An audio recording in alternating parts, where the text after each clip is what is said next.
the employment rate. A person who is, you use the term layoff, but it sounds as if you mean the employer is going to liaise with the person under the conditions of redundancy. Right, pay them out, yes. Right. It looks like a severance type, redundancy type situation. In a case like that, if then for some reason an employer, whether it is in the situation or another situation, the employer finds his way, so to speak, in under 6 months, 6 months under, then he has to consider the last person in the post who was severed or made redundant when he is now looking to recruit again. So it is not the case you're there, nothing is happening, I want to let you go, to use the regular parlance. And 2, 3, 4 weeks later, 5 months later, 4 weeks later, you then just bring somebody in to carry on the function. That is automatically unfair to those who would have just left. But after 6 months, they can do it.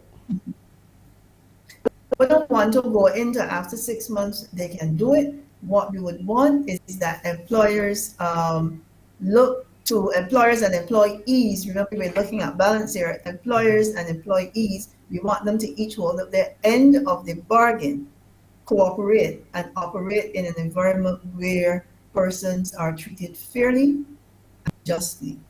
So the thing is, you wouldn't want a situation, or we wouldn't engender a situation where it is, you're here today, you're gone tomorrow, and somebody else comes in to do what you were previously doing. That is not the way typically that we see that business environments operate. And we know that typically employees are very well informed, and they have, whereas previously that particular right was not accorded. Now we have the Employment Rights Act that both workers and employers know what their rights and responsibilities are when it comes to engagement and re-engagement. Okay, well, I have at least 2 more questions for you. If I have a business and I'm now advertising for jobs in food or healthcare, can I advertise and say medical certificate required and a tick box where it said must be vaccinated? Now, no, I'm not employed yet. Would you then get involved if I didn't get the job, or your role is only when you're actually employed? Can people now start saying, we want you to be vaccinated, equivalent to bringing a health certificate, equivalent to bringing a certificate of character? Is that something that can be done, or will be? I don't know if it is illegal to do. All right. Now, we have a few things here. We have a piece of legislation on the books, still brand new, called the Employment Prevention of Discrimination Act. So that's one take. We have a piece of legislation, a list of, we almost use the whole alphabet. I think it goes from S or A to T, of grounds on which a person can claim discrimination. Now, the beauty of that act is it does not just look at the point when the person is in the, but there is also some protection for the pre-employment stage when it comes to discrimination. If you're going to look at advertising, doing a recruitment exercise, one of the things is a medical certificate of health.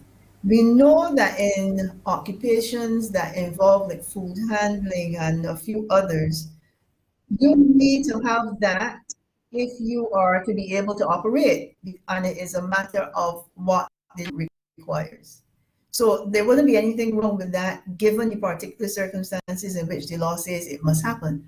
The one that comes to mind, as I said, is handling food. In that piece of legislation as well, the Employment Prevention of Discrimination, there is a concept of genuine occupational qualification. If what you're asking is something that must be required or must be done in order for the person to gain entry or to continue, then it is all well and good. If it is not, then you'll be going outside of what the legislation now Well, provides for. unfortunately, Claudette, we are running out of time, but before we go, if you can tell persons quickly where they can find that document so that they can probably have a look at that themselves, the discrimination in the workplace. Is that something you can find quickly in 5 seconds? You can visit the Ministry of Labor's website, and it is also freely available on the Parliament website. I don't have that exact address in mind, but Okay. what I can do, we will forward that information to you, and we you can can share it share it here. at the Thank you. program. And in the short, we have Occupational Safety and Health Week coming up, 11th to 16th, and we have some webinars. I will share that information with you so that the public can have We it. certainly will share it here on the show when we get the information. Thank you so much, Yes. Claudette Hope Greenidge, Chief Labor Officer, here with us. I'm sorry we ran out of time. There were so many other things I wanted to ask, but thank you so much. We'll be back after the break.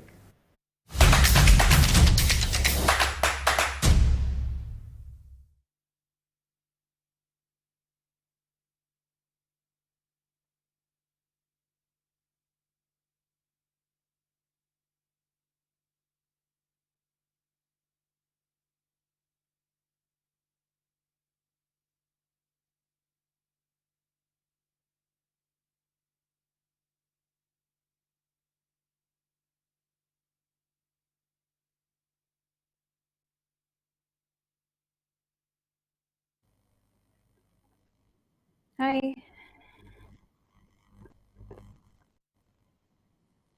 Okay.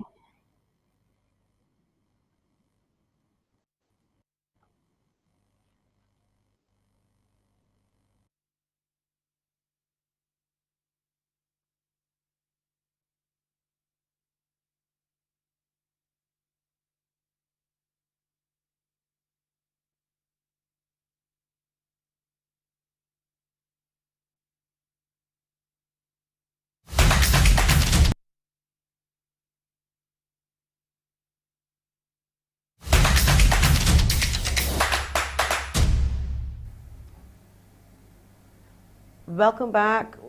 Up next, we have Tia Brown, meteorologist. As we all know that we are on tropical storm warning, and it's tropical storm Elsa heading our way. And to tell us a lot more about that is Tia Brown. Tia, are you there? Good morning. Good morning, Tia. Thank you for having me. Thank you for being here at short notice to give us some updates on tropical storm Elsa. What is the latest? What can you tell us?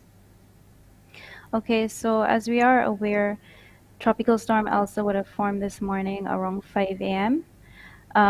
Currently at 8 a.m., the update we would have issued, the center of Tropical Storm Elsa is now located near 9.6 degrees north, 50.2 degrees west, which is about 680 miles east of Barbados. Now, the system is moving west-northwestward, and we're expecting a faster motion towards the west-northwest over the next 24 to 36 hours.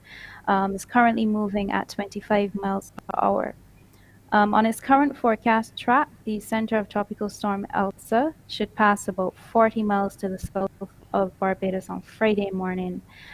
Maximum sustained winds have increased to near 40 miles per hour, and tropical storm force winds extend outward up to 105 miles from the center of the system. Okay, so what can Barbadians expect on what side of the island? And if we could break it down a little bit more, because a lot of people don't really get it. I can tell you, for one, I have to call people and ask them to translate sometimes the images, truthfully. So when you talk about the storms coming at the south part of the island, will people in St. Lucie be impacted as well? Who will get the majority? Which parish? If you could break it down like that. Okay, so people tend to get fixated on the center of the system.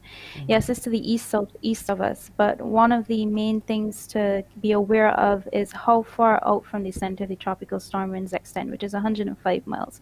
So if we're talking about Barbados, it's still encompassed in that area of storm force winds. So we can expect storm force winds as the system passes us. Also affects us, and the Windward Islands is around 6 to 8 inches. So it is possible that watches or warnings for flash flooding may be issued from as early as from as early as this evening and into tonight. So it's not so much as is St. Lucie going to be more affected. or is Christchurch going to be more affected? We're just looking at the island on a whole right now because the system is pretty, if you look at the satellite imagery, you can see the cloud mass covers a pretty large area. So we're going to be encompassed within that cloud mass. And you said around what time should we then expect to see a change in the outside, in the weather? Around what time should we look out for that change? Okay, so we are expecting the winds to pick up from early Friday morning, but as we are aware, there are some outer bands from the system that could begin affecting us from as early as Friday night. As from Thursday night. When I say Thursday night, we are talking about more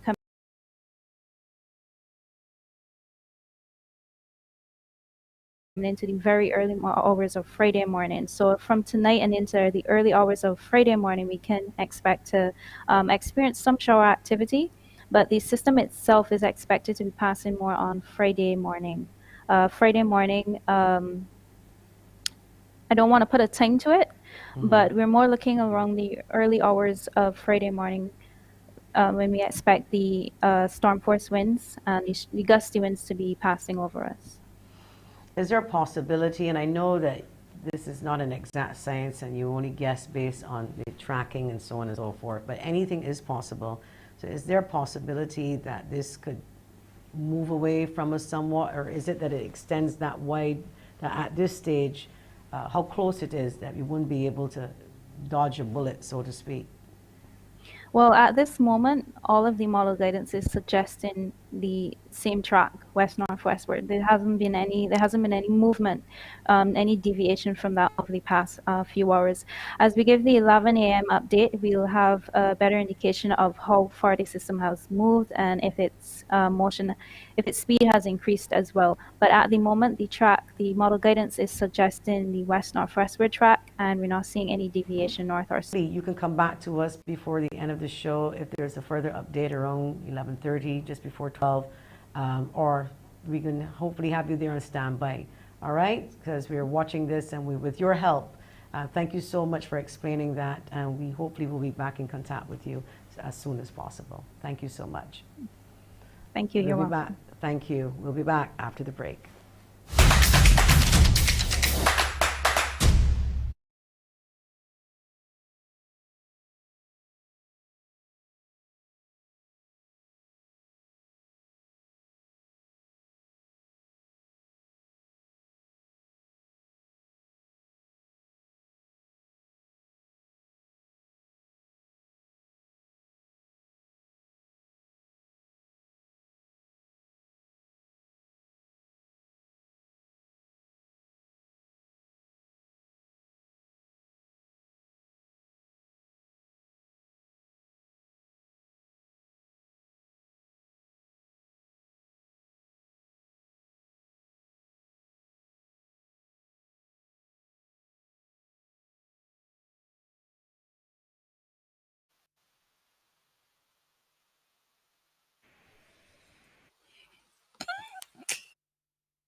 Welcome back. My next guest, we've never met in person, but we've spoken from time to time over the phone. He's one of my favorite people, next to Dr. Ferdinand, of course. It's Major David Clark, coordinator of the National Vaccination Program. A major role, a very important role in this country. Major Clark, it's a pleasure to see you and to be speaking to you, or with you rather. How are you, sir? Thank you very much. Very well. Good morning, Barbados. Good morning to you. Certainly, it's a pleasure to be here this morning. Well, thank you. So first of all, let me just say it was great to hear hundreds of persons turned out over the weekend to be vaccinated. But unfortunately, there seemed to be a little bit of some chaos and a little bottleneck happening at the Harbour Road facility. You want to clarify that for us and to see what could have gone wrong and what will happen next time to improve it? So, yes, I can certainly clarify that. When we started the vaccination program, in most cases we were in lockdown, and people were happy to come at any time to be vaccinated. So we did lots of vaccinations during the week. Now that people are back at work, everybody is opting to come on a weekend, on a Saturday or Sunday. So although we may give people appointments during the week, a lot of people are not able to show up for those appointments. And so they take the opportunity to just walk in on a weekend. And for second doses, that's not an issue, except when we get an overwhelming number like we had at BIDC. I think we did 600 people at BIDC last Sunday. So it's really a matter of, we never schedule that number, but unfortunately, people who are not able to come during this week, just take a chance and come. Go on. Sorry, go on. Of course, we can try to regulate that by trying to spread it out over a longer period of time, but as people are back at work, I know that some people, although it's not mandatory for them to have their second dose, they want to get their second shot so that they can get their certificate. So this setup this weekend at BIDC Harbor Road was for second doses only, or that was first and second?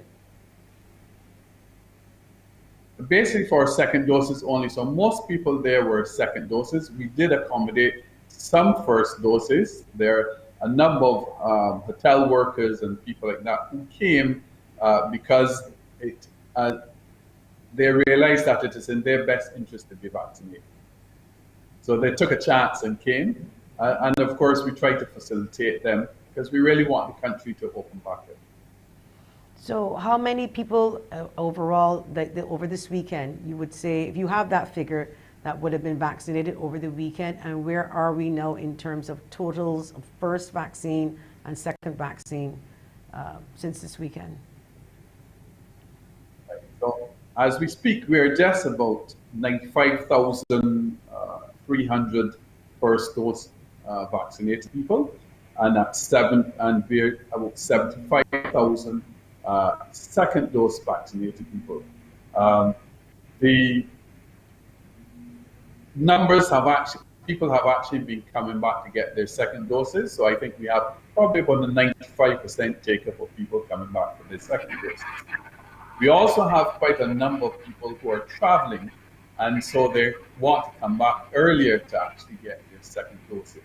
And we will facilitate people who have to travel. We do ask them to sign a waiver if it's less than the 8 weeks, because the efficacy of the vaccine is best between 8 to 12 weeks. And so anybody asking it to get less than 8 weeks, we will ask them to sign a waiver saying that they know the efficacy is not as strong as if they waited 8 weeks. So the AstraZeneca is still available as well as the vaccine we just got? Only for second doses. At present, we only have AstraZeneca for second doses. The rule for Barbados is we don't actually mix the vaccines. So whatever vaccine you get for your first dose, you will get your second dose. And since we've only been given AstraZeneca, it means we will be given AstraZeneca for the second dose. As you will be aware, the Sinopharm vaccine arrived 2 days ago from China. We have not started to give out the Sinopharm as yet. In fact, we will start today with Chinese citizens living in Barbados. We will actually give them the Sinopharm vaccine, but the rollout of the Sinopharm will not start until Monday the 12th of July. Okay. We have a WhatsApper here sending us this message saying, I haven't received my email yet for my second shot, which, by the way, is due tomorrow. Should that person just show up somewhere to get the second shot? Because they're saying they haven't received their email. Well, I believe that all the sites are going to be closed tomorrow due to the weather. So they won't be able to show up tomorrow because the sites will be closed. But once 8 weeks has passed and you have not received an email or telephone call from us, then you can come to one of the sites to receive your second dose. In many cases, a number of the records have had email addresses where there has been an error or the telephone numbers have been incorrect. Some were accidental and some were deliberate. In fact, some people told me point blank they didn't want to give their number, the email address to the government. Of course, now they realize that we need to have it to send the appointments. I think we had 7,000 emails with people changing their email addresses or telephone numbers. And some of these were actually deliberate, not wanting to give the government their email, and some were accidentally by operators making a slight error in the email addresses. But we are correcting them. But if 8 weeks have gone and you have not received the email or call, you can actually come to one of the vaccination centers. So, but I was asking that because you said all the different reasons why a person might not receive an email, but there are some people who gave a correct email address, gave a correct number, and still did not get a call or an email. What was wrong? And have you fixed that problem? Well, I can't say that they're transposition errors. So they may have given us a correct email, but the operator entered it may not have recorded correctly, or they may have put in a comma where you put a dot. Transposition number may have happened in the telephone number. So there are a number of different issues, but we have a team of callers who are actually calling people and scheduling appointments. And so I know we have rectified about 4,000 messages that we have got with incorrect emails or telephone numbers. So the team is working continuously to actually correct these errors and to make sure we contact the people. But as I said, once 8 weeks have passed and you haven't heard from us, then you should come to one of the centers to receive your second dose. So tell me a little bit about the vaccine bus, though. Is the bus out and about as yet, and when will that happen if it hasn't already? Well, we actually have 2 buses, and the buses have been out and about for several months now. We have actually vaccinated over 700 people. So in order to get the vaccine bus, you actually have to be a shut-in and not able to go to one of the vaccine centers.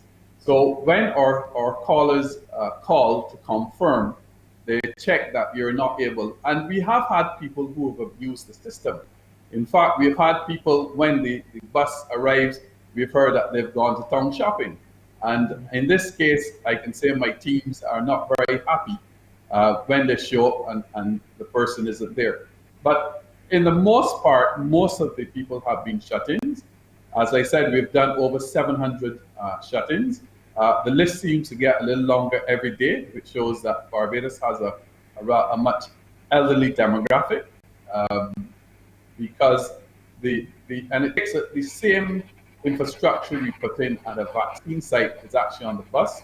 So we actually need to have the same medical doctor, the nurse who does the drawing up, the nurse who does the vaccination, the medical data people, and the shape up person. So everything is actually done in real time. So exactly what happens at the vaccination sites, that's actually what happens when the mobile team goes at individuals. So when you said that the bus has been around for several months, is that different to the bus? Because you had a recent donation from Sagicor, beautiful. Actually, we have 2 buses. Mm-hmm. We have one bus which came from the Ministry of Transport, and we have one bus which was donated, the use donated by Sagicor. Mm-hmm. So both buses are actually operational. So we have 2 teams that can come out and vaccinate people. And both buses have been out and about for the last couple of months. So you're saying, because we had a WhatsApper last week stating, I think they said they were in the 70s, and they haven't even had their first vaccine. Do we have a lot of elderly people that have not come forward or been able to access? Do we have a list to say that we've got maybe another 1,000 unvaccinated elderly persons that you're trying to reach out to? We do have a list, but we ask people to contact us. One of the issues is when we call up some person and it's not nice to hear that the person has passed away and we are calling about the vaccines and the families are not happy. So we tend to let people contact us. We create the list. I believe we have about 300 people still on the list at present, and people contact us every day. So certainly people there, I can tell you it's really for shut-ins, And we have people who are 100, and we had one lady who was 102 years who said she was not a shut-in, and she actually went to a vaccination site to get her vaccine and told us she didn't actually need a bus to come to. Well, we have a WhatsApper that says that this person is 78 years old. They applied to get the vaccine on the 6th of February and still nothing has happened as yet. It says here, good morning, I'm 78 years old. I applied to take the vaccine since the 6th of February and up to now, no response. What should I do? Who should I call? Should we take this information and pass this on to you Yes. after the show so that we can facilitate this person and any person who would call us on 228-5563 or send us a WhatsApp on 228-5562 in a position like this, in an age group like this, because we certainly want to help our elderly. Can you do something about that, sir? Can we help this person? Of course, certainly. If you people call and you actually take the information, we will certainly help facilitate it. If you pass it on to me, we will actually, I have some person who actually manages the mobile unit. So I will pass that information to the manager of the mobile unit, and it will be actually put on the mobile schedule. The operators on the bus actually call to schedule the visit. As you can appreciate, we only do about 30 people a day, basically, because of the time it takes to actually visit each shut-in and to actually do the process. And because we're doing one at a time, we don't get through that many per day. So it takes a little while, but we will facilitate once you can give us the information. The question is, you might not be able to answer this, but I'll ask because it's more than likely for Dr. Ferdinand, but they're asking about the vaccine and the Delta variant, if it has been proven to stand up against the Delta variant, the AstraZeneca, or that is still a work in progress and information is still coming to hand. Do we have any concrete information that the Delta variant? Dr. Ferdinand question. Correct. That would definitely be a Dr. Ferdinand well, question. I figured as much, but I know she's probably listening. I hope she is. But another question to you about the vaccine bus. If a bus pulls up, because Dr. Ferdinand mentioned that, you know, they want to go into the various communities and park and encourage people, guys on the block, to get a vaccine. Now, if I want a vaccine, I didn't want one before, but you pulled up and I decided, you know what, I changed my mind. Are you going to turn me back, regardless of where you pull up? We never turn back anyone. We never turn back anyone as long as we have vaccines on the bus. Certainly at present, until the Sinopharm arrived, this week, we finished first doses last week out of the AstraZeneca because we only have the vaccines in the fridge for the second doses of the people we gave first doses to. So we could not give any more first doses out of the AstraZeneca vaccines we have in storage, because if we did that, it means we couldn't service the people we had already given vaccines. However, now we have Sinopharm. We can certainly, when we start roll out the Sinopharm on the 12th of July, we can certainly service anybody terms with those vaccines. So we will be offering the Sinopharm as of the 12th of July. When you had the rollout of the over 50s and the various categories and persons missed that, this person is asking, will over 50s who missed the last rollout be able to get vaccinated? I'm assuming the answer is yes, but how can we make it easy for the people who missed their appointments for various reasons? Well certainly we will be having some pop-ups as we normally do, but we will be, once now that we have actually got the Sinopharm, we will be opening the appointment system again, so people can schedule and come. But we will also be doing some pop-ups, and also the buses will be doing some community pop-ups as well. Some pop-ups. Well, we have a call here that now popped up. The person wants to speak to you directly. Good morning. You're on Face It and Fix It. Yes, good morning. Good morning, caller. I'm calling from St. Philip. I'm actually a shut-in person. We have that call? Hello? Hello? I can't hear it. No. Good morning. Go ahead. Yeah, and I would like to know listening to your when the bus is television or rolling radio. up to St. Philip. Good morning. Yes. Go ahead. Yes, I am calling from St. Philip, and I would like to know when the bus will be coming up to St. Philip, because I'm partially a shut-in person, and I'm calling from Drakesland, St. Philip. Okay. Do we have a schedule and I can say the way it works is that once we have a list of people, we actually schedule the bus, and the bus has been to St. Philip 5 times. What we need to do is take the caller's name and contact details so that we can add them to the list. And then once it's scheduled for the buses, the bus will call and tell them when they're coming. But certainly in the last 3 months, the buses have been to St. Philip probably about 5 times. is that something that is advertised, or you just, like you said, it's just a pop-up? Do you advertise? No, when people call in to schedule their appointment, when people call in to say that I want to make an appointment, then in conversation, if the person says I cannot go to a site or I'm a shut-in, then we add them to the list.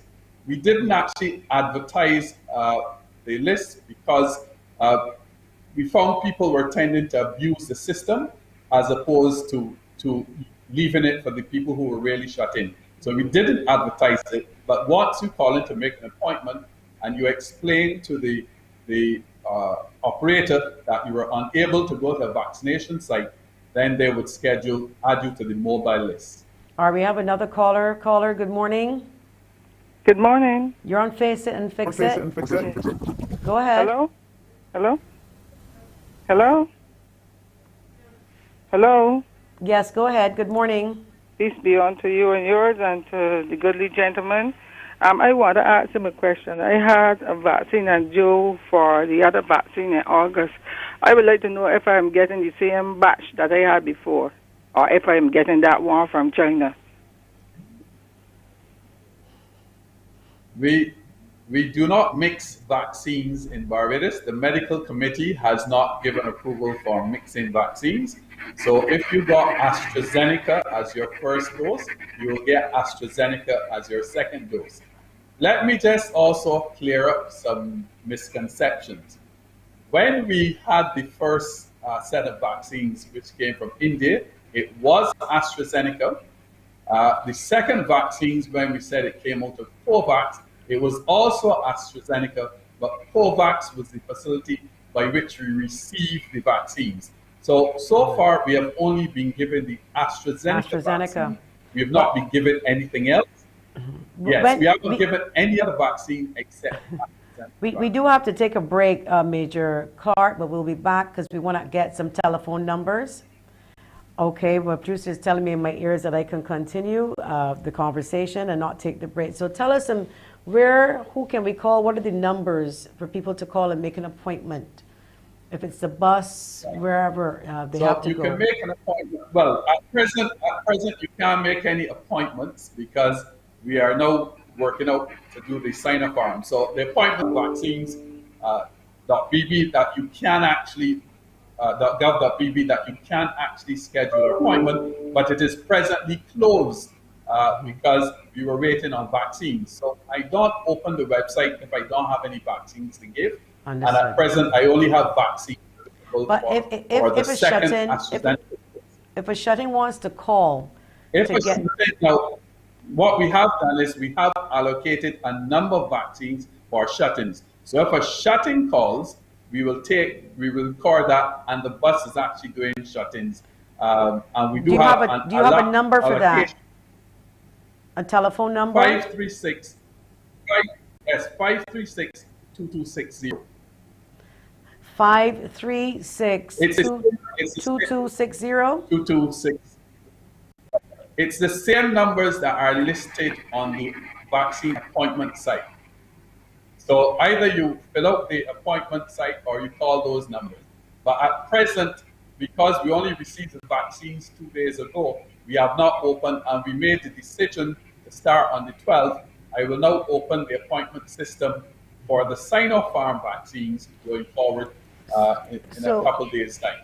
Is everything closed off for now, including someone is asking, is the vaccination center closed today? Are we temporarily putting everything on? We don't have a vaccination center. We do not have a vaccination center at Wildy. I believe they're talking about the testing site at the gymnasium, which is actually closed today due to the weather. Okay. And the reason is they have a number of tents which they have to take down. So I know that they're closed today. They're closed today. But we don't have a vaccination center at Wildy. Apparently, we do have to now go to break.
Welcome back. We want to thank Major Clark for joining us. Unfortunately, he had to go, and we're going straight in now to speak to Jackie Marshall Clark. She is the Corporate Communications and Government Relations Manager.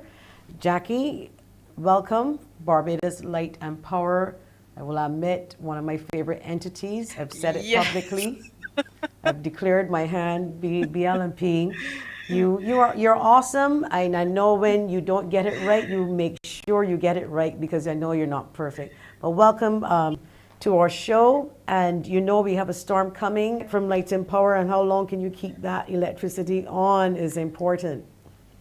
So good morning to you, Joyanne, too. A few things to tell you, but let me start here. I was so looking forward to that introduction, saying here's another one of my favorite people. So even though I didn't get it, I got it for the company, and I am quite satisfied with that. I'll keep working on myself to make sure that I could be one of your favorite people. Thank you very much for having me today. Thank you, too. Thank you for coming. So, thank you. Yes, there are quite a few things that I'd love to tell everybody today. First of all, you know that we are a responsible utility. And so as a result of that, we do a lot of planning. And we do a lot of preparation for the hurricane season. Each year we plan, and we have drills, and we have exercises, and we do desktop planning to ensure that all our people, all our leaders, all our employees understand their roles and their responsibilities during this hurricane season. We have done all of that. And so here's hoping that we are as prepared as we can be for the tropical storm Elsa as it approaches. Of course, you would appreciate that every storm, every system is unique. So even though you have made your preparations, sometimes you have to go back, you have to reevaluate, you have to adjust, and then you make your further planning. But we've done as much as we could, and we really want to assure Barbadians of that. So thank you, Joyanne, for the opportunity to say that. Now, one of the other things that I'm sure that you want to hear, oh boy, the hurricane boss, who is Johan Graves, he attended the meeting yesterday with the DEM. And so he assured them of quite a few things happening at Light and Power, and I want to share that with you this morning. He said, first of all, that all our standby generators were tested as of yesterday. Our fuel tank levels have been increased to maximum, so that if there is a system, we are prepared and we can maintain fuel for a few days. Our communication systems, including all our satellite phones, our VHF radios, they've all been tested. So if we lose communication through telecoms, we certainly have our backups in place. Critical hurricane stock are on site and available. And so what that means is we've got extra poles, we've got extra transformers, we've got fuses, we've got spans of wire and that kind of thing, because people would wonder if there is devastation, do equipment then to make sure that we can bring customers back up as soon as possible. He has assured us of that. And he's also said that there are currently no major issues on the electrical grid. We're glad to hear that today. And at 11 o'clock today, so that means I'm now late for the meeting, we're having what we call our pre-strike meeting to make sure that we go through everything with everybody and we are as prepared as we can be for this, for the tropical storm ahead.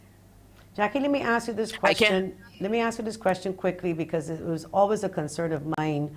And I know you're not responsible for persons putting up structures near the beach line, but you do have Light and Power's main source located on the Mighty Griner Highway. And is there a level of protection there in case there's a storm surge at that plant? It was always something that always worried me. A lot of the agencies actually are coastal, and that is a problem, can be a problem sometimes. Well, don't let it work longer, Joyanne, because there's always land for that. So most of our structures or our generation units and so on are set at a particular number of feet high above the sea. So there's not a lot of impact in the event that there is a storm surge. And in addition to that, I'm sorry, I can't give you the exact feet. I'd have to go to my technical people to tell me that, but that I know for sure. In addition to that, we've also made sure that we have other generating sites at other places. So should anything happen to the generation site on the Mighty Griner Highway, which is, as you said, on the coast, we have other generation sites who would be inland and away from the coast. And so we can move from one station to a next to make sure that generation continues. And again, as we plan, there's always critical planning going into things like these. Let's even look at our solar plant.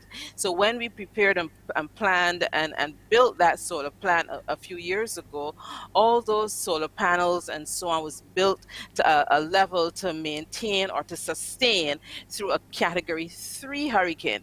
But as you know, of late, we've been seeing a lot of Category 4 and a lot of Category 5 hurricanes. And so in the next upgrade, we will be upgrading to make sure that they can withstand up to a Hurricane 5 hurricane. So yes, we've thought of that. We know our positions, we know where we're located, and so things and infrastructure would be built to accommodate any such happening. And again, the backup is that we have other generating stations on other locations, not on the coast, just in case we have to switch from the one to the other. Oh, perfect. So what can you tell Bajans, and especially me? There's a pole by my house and a lot of wires, and if they blow down, I mean, people, everybody, nobody wants to lose their electricity or water, but, you know, we want to keep in tune with like CBC to get all the updates. And whenever we go off because of electricity, people expect about this one. I want you to follow Light and Power's social media page. The fake news is just too much at times like these. We get the news circulating. Light and Power is going to be out at 8 today, so charge your phones. If I didn't say it, that's not the information. So follow us on our social media pages, or we always work with the traditional media, the reliable news sources like CBC.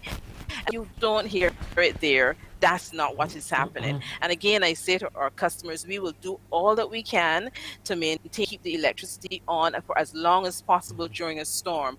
Of course, we will know if perchance it becomes unsafe, and if we have to close down our system and close the plant just to protect property and to protect the system, further damage if the weather is very severe. And if that has to be done, and believe me, we will go to the very end before that decision is taken, we will communicate. Well, let me ask you this. Well, everybody knows I worked at the Barbados Water Authority before, so is it still the same that if the BWA is impacted and their stations are impacted, restoration starts with water as a generator? But again, Because I want people to understand that you don't do the gaps and the roads first. You may do the water restoration because you got to get the pumping stations up. And of course, then the main roads and major areas. So not to feel that they're not important, but there are some emergency services like water that if they have been impacted, like Empower's priority, it's still the pumping stations, I would imagine, as well as the hospital. And so thank you for that support. For that support, you know the thing, Joanne. So there is a priority list. So first on the priority list is our power plant. So if our power plant is not working and transmission lines are down, damaged, or in need of repair in any way, then no customers, not even the BWA, can get water. Number one is to make sure that our power plant transmission lines are working and repaired, and then we know for sure that we can get electricity to anybody else across Barbados. Hospitals and the law enforcement and fire service, as you mentioned, would be on the top list for priority. And then we go to the essential services, which would be water and all the pumping stations, the communications services as well, to make sure that we can return power to those facilities, knowing that they depend on us then to get their service out to others. And then from there, we develop a plan dependent then on the other damage. We may do large commercial and industrial customers next, and then we get to the residential and customers and the small businesses. And certainly then at that stage, we focus on getting the majority of the amount of persons back on first, and then we go down the list and go down the list and go down the list. Now, I'm glad you customers. Correct. You spoke about that because it gives me another opportunity. We just had the what everybody deemed the freak storm recently, and of course we get experience. We learn from every experience that we have, and so there was another. We had people calling all the time, but aren't you getting to us? We're waiting for you to get to us. Or I've seen electricity back on in my other community, but they haven't reached us. So we will work, and we will work with the pockets and so on, and the groups of people and so on. And then we come down to some of the more complex issues and some of the single customers who may then have situations that may need a lot more attention from us. So last time, even though we had restored most customers after the storm passed on a Thursday, by Saturday the majority of customers would have been back on. We had 2 single customers who we didn't get reconnected until the Wednesday. And in a case like that, we had lines down, we had to string lines across a gully. It was because of their location, and it was a little bit more work to access getting their power up. So for customers, understand that yes, there's a priority list. We will get to you, and if you notice light on in your community next door, but you don't have, remind us, call, because yours may be a single customer issue that may need some additional work. Jackie, I have a person messaging us, reaching out to you, and we've got a limited time, and Lord knows Lincoln Park can take up a whole show. If you can write this down or make a note, or we will make a note and pass it to you, no problem. Assistance appreciated in Arthur Seat, St. Thomas, poll number P as in Patrick, E as in egg, K as in Kevin, 704. The upper branches of a tree are reaching into the utility wire. Explaining to people trees and tree cutting and tree trimming. So yes, glad for the information. Yes, we still do tree trimming. As a matter of fact, it's very important coming up to hurricane season. We trim the trees that affect our utility lines 10 feet back. We trim them. We don't cut trees. Cutting trees, no, it's another agency that you're doing. We trim them at least 10 feet back from the utility lines. We have, so yes, we gotta go to break, and we're gonna come right back, because I want to tell people about. We can continue. Okay, we gotta wrap up. Probably the producer, because we have a packed show. Jackie, I want to thank you. I know CBC will probably invite you on later, because I'm sure they're going to do some sort of show to keep people informed. We could not show the video, but we probably will try to show it and share it with you, of a power line. It might not be a power line, but a cable line that was down when someone put a plastic bag over it. I want to thank you so much. So I saw that, and we have responded. I must have, and it is telecom lines. It wasn't a show, and I appreciated it. Thank you so much, Jackie. God bless. Stay safe. Okay. You too. Good to see you. Good to see you too. Bye-bye now. Thank you. We'll be back after the break.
Welcome back to Face It and Fix It. Our last guest, and we're saving the best for last, we have Mr. Carl Padmore, the Public Relations Officer, SSA, joining us to speak to us and give us some updates about what the SSA has been doing for the last couple of weeks and any challenges that they may have, information for the public, for the do's and don'ts. Mr. Carl Padmore, welcome to Face It and Fix It. Finally, you're here. Yes, thank you very much. On behalf of the Sanitation Service Authority, we want to really pray with the Barbadians as we face the weather that is approaching us, and we do hope that we take all the precautions necessary, including the safe security of your garbage bins. We want to urge Barbadians to place your bins on the inside of your gates, even in your backyard. We want you to do such. We want to urge you to do that. Okay, so what can you now tell us about illegal dumping? Because I know you wanted to speak on that on the show and to talk to Barbadians. And I also want to discuss some projects that the SSA will be doing in collaboration with some people in the private sector, but we'll get to that. So the illegal dumping aspect, how bad is it? Are Barbadians adhering a little bit more since the coconut incident on the beach? Are we seeing more people complying? There are well over 100 dump sites across Barbados. We have been trying to monitor a lot of them in conjunction with the Ministry of Health. We have had assistance from the members of the Royal Barbados Police Force, community groups as well. But Barbadians seem bent on defacing and downgrading the quality of beauty we have around us. Now, there's no tipping fee, and we are still encouraging Barbadians as a first choice to take the waste yourself, the bulk waste especially, to the landfill. There's no tipping fee. If you're paying a private hauler, ensure that that hauler goes straight to the landfill with your stuff. And you can verify that because they're going to be given a stub, so you can verify that. And they're disposing of the bulky waste. Just recently, we have had such cases in cane fields in and around the St. George Parish. And I'm just mentioning that one because that was the most recent one we had there. But in every single per hour, and the tropical storm force winds now extend outward up to 90 miles, mainly to the north of the center. It's still currently tracking westward, now at 28 miles per hour, and we're still expecting an even faster motion towards the west-northwest over the next 24 to 36 hours. On its current track, we're still expecting the center of Tropical Storm Elsa to pass approximately 40 miles to the south of Barbados on Friday morning. The next update will be at p.m. this afternoon. Okay, thanks very much, Tia. Thank you so much. Okay, we'll be back now with Mr. Carl Padmore, Public Relations for the SSA. Carl, you were saying, and I wanted to ask you a couple questions regarding some of the projects that you're doing at the SSA. First of all, let me not necessarily complain because I love my garbage guys, but you switched them out in Union. I was accustomed to one particular crew, but they actually told me we got moved out to another area, but I will say that this crew is just as good as my original crew. So I want to say a special good morning to the staff of the SSA, especially the guys that do pick up the garbage. Whatever you guys are doing at SSA and training, keep it up because they're the best when it comes to customer service. I say that from my heart. I really do respect the guys that pick up my garbage, and they're always very friendly. But we have some projects, and we know about a residential waste collection improvement project that will be coming on board in association with a company by the name of ProSource. It's a private-public partnership, I guess, with the SSA. It's improvements of the collection across the island.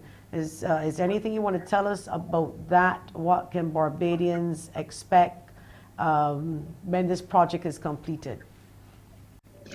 The minister and the permanent secretary and those who made the official statement on it, what I can tell you is that the project is indeed on schedule to roll out quite soon. There will be lots of media sensitization of the project. The householders will be given a bin. It will be electronically connected to our vehicles and our system here so that we can monitor better collection practices. So we're able in quick time to flag if an area has not been collected. So that data will be fed back to us as well. The whole drive is to still get Barbadians to reduce the amount of waste generated at source. So one for recycling and one is the normal waste that's coming out of the waste stream. The details as to how the rollout is, that will happen with ProSource and the SSA with a joint statement. Of course, the Minister, the Honourable Adrian Ford, Minister of the Environment and National Beautification, will be doing such. What it can give Barbadians the assurance, however, is that those areas in Barbados that the truck can't get to, that you already have a skip, we are not going to rob you of that, because we won't want then for that waste to go on the ground at any time at all. So, okay, so we know that the company will be speaking and SSA together with the minister. So Barbadians, those who are seeing a reflection of their, what we call the garbage and sewage tax, can now see that with that tax, we've got trucks, we've got a lot of trucks, new trucks we see on the roads, those white trucks. That's one.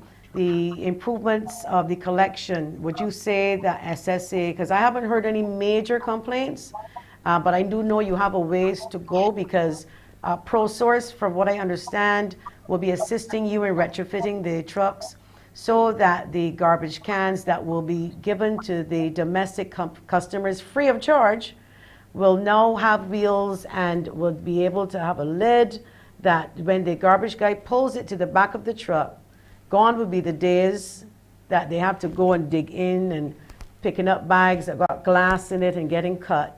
The the lift behind the truck will be able to lift the garbage can that has been provided on the truck to avoid maybe even the truck guys being injured. But of course, it is not done, for what I understand, to replace the guys at the back. It is actually there to help the guys at the back of the truck. So I'm hoping that ProSource will come on the show with you at some point to discuss this, because it sounds like an exciting project. But I also want to mention that the day before Father's Day, I understand that SSA together with EcoRebel and ProSource, they had an Oystins beautification project, and I'm seeing some pictures here. This was a dilapidated waste station where the skits used to be housed. So apparently at Oystins, the skits were on the outside. And after this project, which was done in one day, it was restored, it was painted, muralist. There it is on your screen. We are seeing now basically the empty part of it, they're pulling it apart, and ProSource has done some repairs on it in Oystins. I believe it was last week, day before Father's Day. Beautiful work on that by muralists. And now I understand that the skits can now go inside for the first time in a long time, and this was a collaboration with EcoRebel, ProSource, and of course the SSA. Alv, let me commend you guys. You're making strides, slowly but surely. You're making strides. Now, you know I can't let you get away without asking you about the incident that you talked to Barbadians about regarding the release of matter that clearly you felt should not have been in the garbage truck or the garbage can. But let me just say this before you start, because I weighed in on it, so I just want to tell you what I said so that nobody don't say this with joy and say and give you the wrong information. A pamper, and as a mother, and I have people around me that are elderly, so we have people who wear adult pampers. If people have stomach issues and you have to wear a pamper, babies, adults, how can we dispose of a pamper other than put it in the garbage, even if we put it in 2 or 3 plastic bags and it goes into a compactor? It is only obvious that when it does this, things may happen in the plastic bag, may burst. So my question was to you, and you weren't here to answer it, but you're here now. if a worker is splashed with anything, because garbage is not clean, it could be chicken blood, it could be meat, the personal protective gear that they wear, they're supposed to wear. Because I see my guys in regular clothes, so I don't know. I see gloves, of course, with the COVID situation. We have to increase that, of course, the protective gear. So talk to me about how protected are our guys, and when something like that happens, I don't know if it would be deliberate because you don't know what enters a person's mind, but I can tell you a lot of parents dispose of the Pampers in the garbage, and if it's not something that we can put into a toilet, we may have to wrap it and we're going to have to put it in the garbage. And these things may happen and may not be deliberate. What is your response to that? Right. We are dealing with bodily fluids, one. And the way this one was placed there, it was not securely, Jayan. There was no evidence of this being wrapped in newspaper and or placed in a bag firmly already in something. This was human feces placed in just a plastic bag like that and placed in the stream of garbage. That has to be said. Okay. Our guys so it was not a pamper. It was not it wasn't a pamper, it wasn't anything like that. No, it was not. No, it was not. And this is a practice that we see throughout Barbados. If it was a pamper, which was wrapped in newspaper and placed in a bag and placed in the middle of your garbage, when it compacts, it would be inside there. Understand what I'm saying? It would not be as it is there. That is a serious situation. We have persons in Barbados who would say that these are just garbage men and they're placing dead animals still within the garbage. So Carl Padden would place a dead kitten in the middle of the garbage open that the fellows wouldn't see, but then when it compacts, the smell would be there and we will see remains of the animal there. There are persons still placing blood. You talk about chicken and all of that, but there are persons who have backyard butcher stalls and they are placing the blood in bags, hoping that it's not detected. And so when we compact, what you see on the road, when the truck leaves the yard clean, we sanitize the trucks, they're washed down. So when we compact, what you're saying is what comes from your household. And we are saying to Barbadians, you might not know how to properly dispose of animal remains, bodily fluids. Call the health inspectors. Contact your nearest polyclinic. Even call us. We have the information. But we are seeing an increased, giant, of persons having little regard for our lorry loaders. And we can even, let's not even look at the protective gear. So because we have on protective gear, does not give persons the right to treat the fellas as they are. No. And I hope you didn't get that impression when I said that. What I was asking, because the article said that the person had to change their clothes, and even if they had on PPE, they still have to change that too. Yes, so I was just wondering if they have the correct gear, if they're being provided with protective gear on a regular day without COVID, but has this even improved now that we're in a COVID environment? The truth is, COVID has reminded all of us in different health and safety environments to improving up the ante in terms of personal protective gear. And we have been emphasizing that. Michael Nichols, the operations manager, he has been emphasizing that. Our issue is that we are always looking to tweak to improve that protective gear, because when our fellow staff is on, let's say for 5-6 hours, you can understand that it would be hot, but they also understand the personal responsibility of having it on, especially during compaction time. So we are doing reminders and we're doing small meetings with them to continue to remind them of that and general cleanliness. But we still have to get back, even with the new bins that are coming, because the new bins, yes, have the cover, but we want Barbadians to treat to how you dispose of that waste before you place it in the bin. And I would imagine there's going to be a program to sensitize Barbadians, seeing that during this project that is being rolled out by ProSource with the SSA, You're going to have a regular garbage can for waste, and then you're going to have the recyclable can. There will be 2 cans that Barbadians will get, and free of charge, because that's why I keep saying that even though we kind of protested against the garbage and sewage tax, once I can speak for myself, once I saw those trucks coming in, that's one. Well, I like my guys anyway, so I never had a problem with the staff. I don't even think the problem was the resources. So now that we see that there's more trucks, the customer service is already there regarding the workers in the back of the trucks. Now you're going to get free garbage cans, and I understand that they're fitted with these frequency, radio frequency, that can be, that at the SSA will be able to see that my garbage was flipped. So which means that if I call Face It and Fix It and I say, Miss Haig, the SSA come to my house, and I give them, and they give a name, you should be able to know if I'm telling the truth or not, and that was then fixed, or should I say flipped or not. We have a WhatsApp here, Carl, who picks up biological waste for private residences, and who do we contact to have such waste removed legally? Carl? And I'm assuming that by biological waste, they're Clinics. speaking therefore of the nursing homes, and clinics. Right. Now, again, you can there are a number of the private haulers that deal with that. Now, the needles and that type, you can go to the nearest polyclinic or to the hospital and take the needles and those there. And the She's system. talking about houses, private residences. My apologies. Private. Oh, the private. Well, again, you can have the private hauler do that as well. But the needles, you can take the needles yourself, because I'm saying there's not a company that will come for the needles.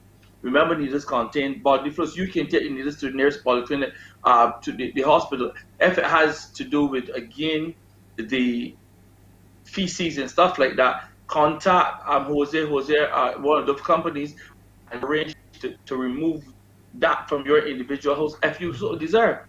But what we are trying to do is to minimize or to get you to a stage where you are treating to that with a certain dignity. But and Carl, not if I'm a diabetic and I'm injecting myself on a daily basis, by end of the week I got about 7 needles, and I may not be able to go anywhere.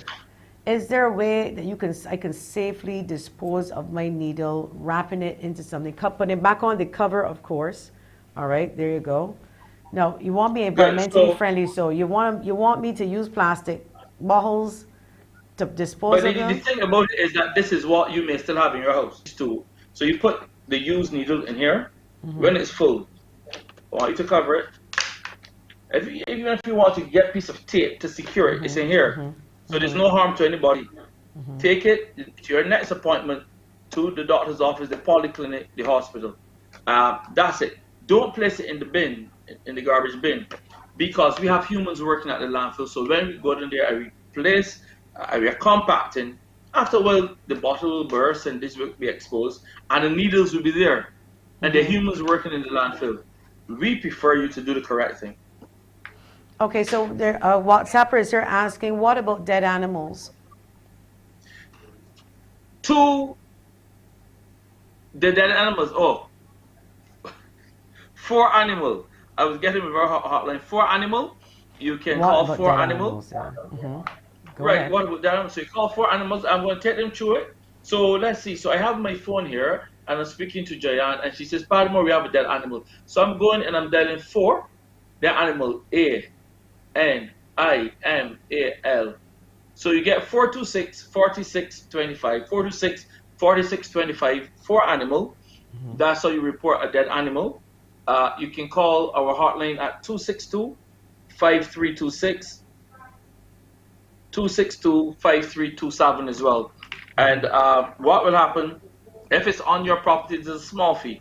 Let's say it's $10, $15. If it's in the road, then you will just alert us as to the exact location, and we will come and remove it. We're not encouraging you to take the dead dog from your house, Giant, and place it in the road and tell us that it got killed in the road. Well, here's an observation of mine.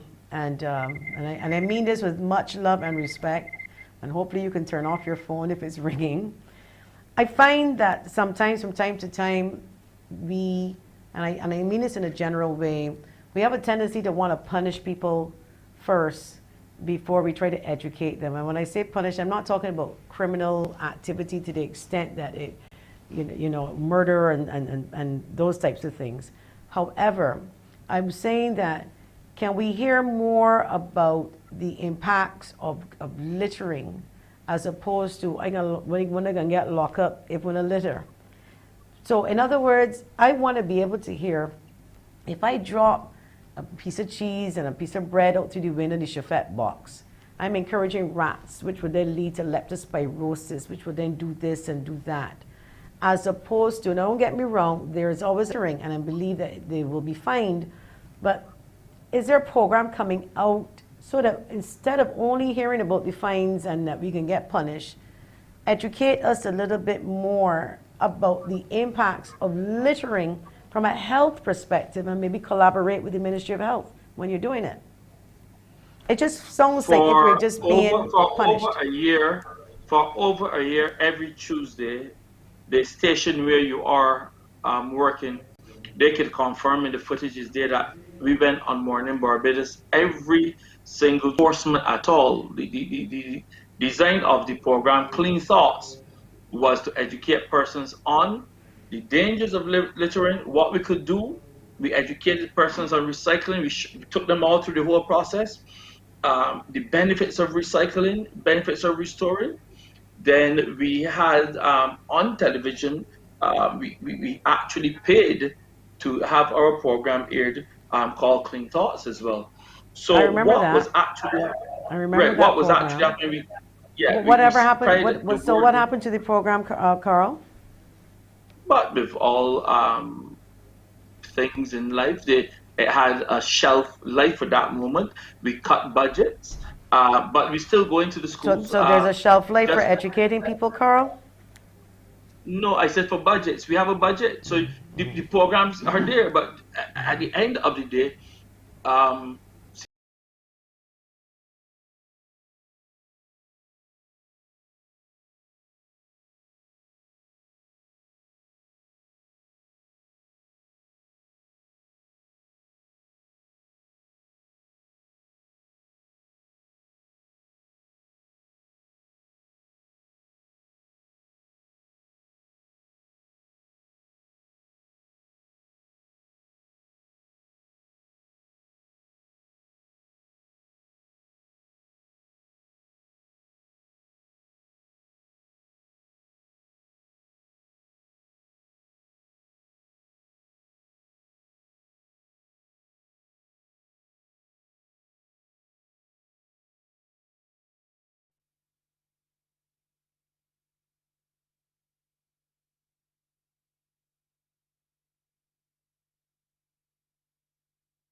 Welcome back to Face It and Fix It. We are here with Carl Padmore, Public Relations Officer for the Sanitation Service Authority. Carl, a couple of questions before we go because we're wrapping up. One, pertaining to the ProSource project, will we see an improvement in the scheduling? Because that's something that people have always been at you. Can you tell people like when the garbage truck is coming? Because sometimes you get it on a Tuesday, sometimes you don't see it. Maybe it broke down. Will we be getting a full package? Because I understand the project would be garbage cans, retrofit, know when the truck is coming and if it's not coming. Yeah, that is being worked on as well. We are regularizing our schedule. For the most part, Barbadians get their garbage picked up like once every 7-8 days. That's within a big improvement from where we were before, where the garbage was being picked up like once every 2 weeks. When we were down to 11 vehicles, we have enough fleet that we are maintaining for the most part regular schedule. In terms of being more accurate with what you're asking, yes, not only with the bins, but we are working on getting the fixed schedule. For the most part, we have an idea of the day of collection, what we can't guarantee is the time of collection. You see, it's not like a bus route and bus system, because it depends on the waste on the ground, it depends on traffic and all these things. But what we are really working on, and we are at is about over 80% in Barbados, where most places get their collection once every 7 days. So we are getting to the stage where all of Barbados will be receiving a collection once a week. We're working towards that, and I have all confidence that Michael Nichols, the operations manager, his team, will shortly have that fully fleshed out, because we have to tweak one or two of the routes as well, because you see, SSA doesn't operate in a vacuum. As housing development happens, as road network improves, then we shift. So a route that may have been collected on Monday, we have to shift to a Tuesday. So we're always tweaking, and we're getting to that comfortable state where we are regularizing collections in Barbados, except when there's a hurricane, and I'm hoping that you would have gotten around to asking about these tips that are so needed during what is happening depending weather. Go ahead. I want you to tell, because we talk about securing garbage cans. If my garbage can is full and I can't get it moved, I mean, what can I do with the storm coming? You can't get it moved.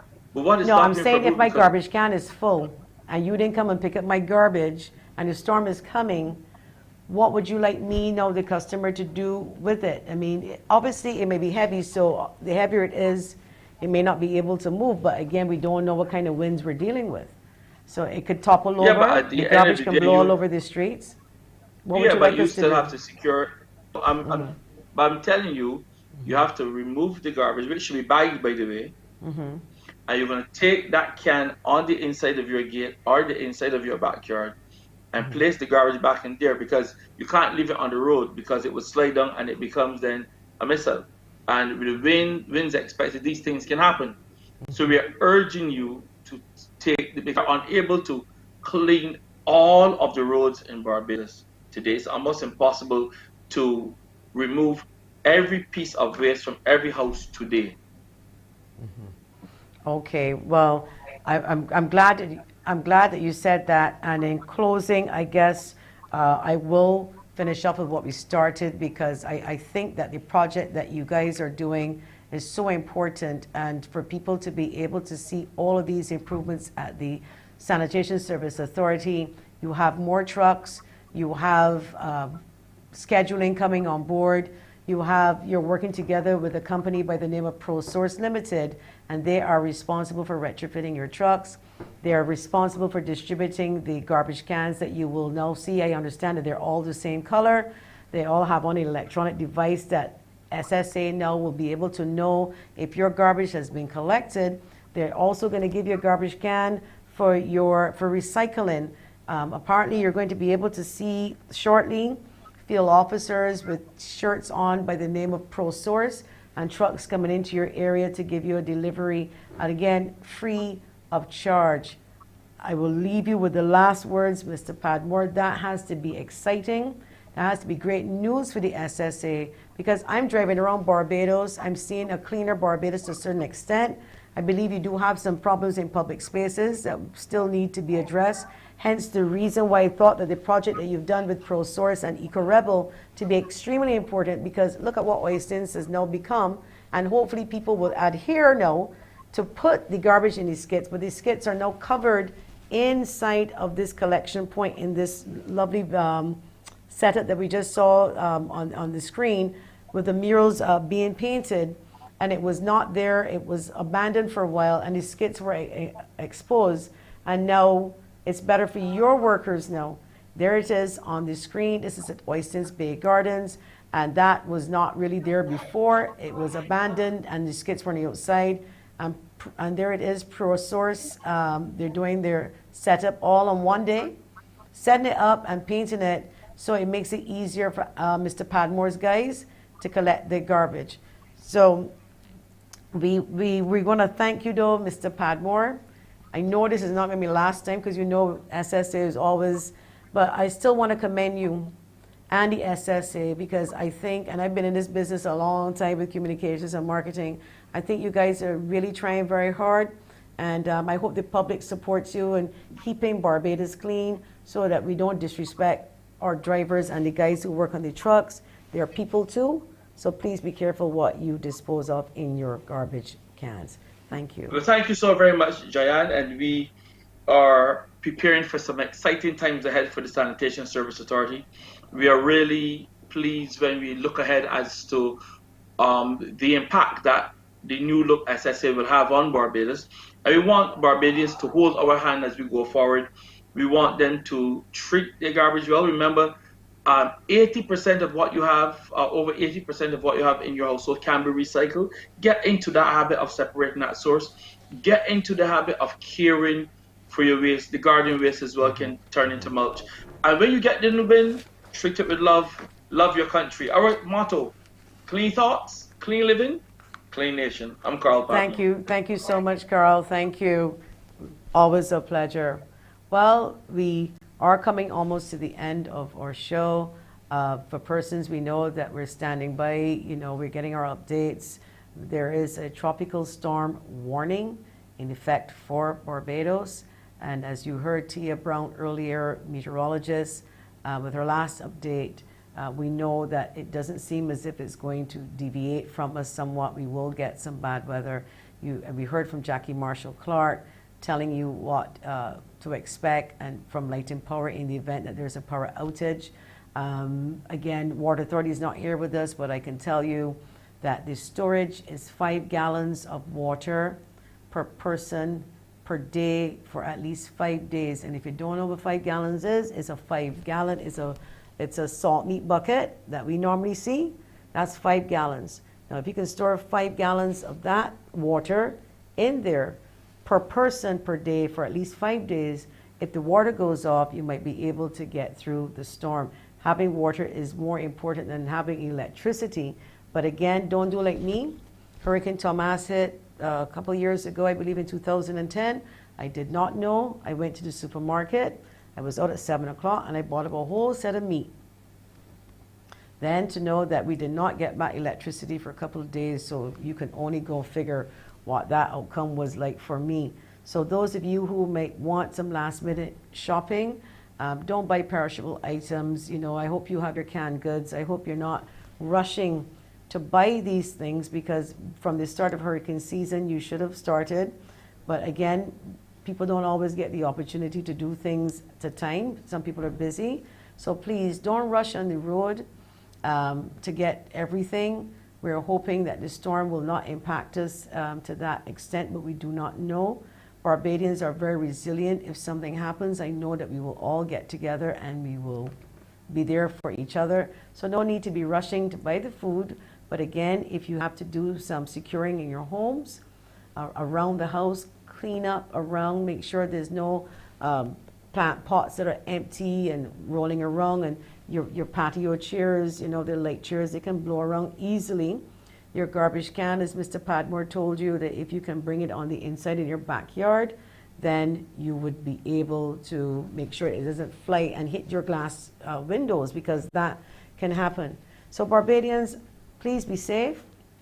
It's a tropical storm, Elsa. It's coming. Take your time on the roads, and hopefully, God willing, we will see each other on Monday. And make sure you do the right thing and buckle down and keep listening to our station for your updates. My name is Joanne Haig. Thank you so much. This has been Face It and Fix It.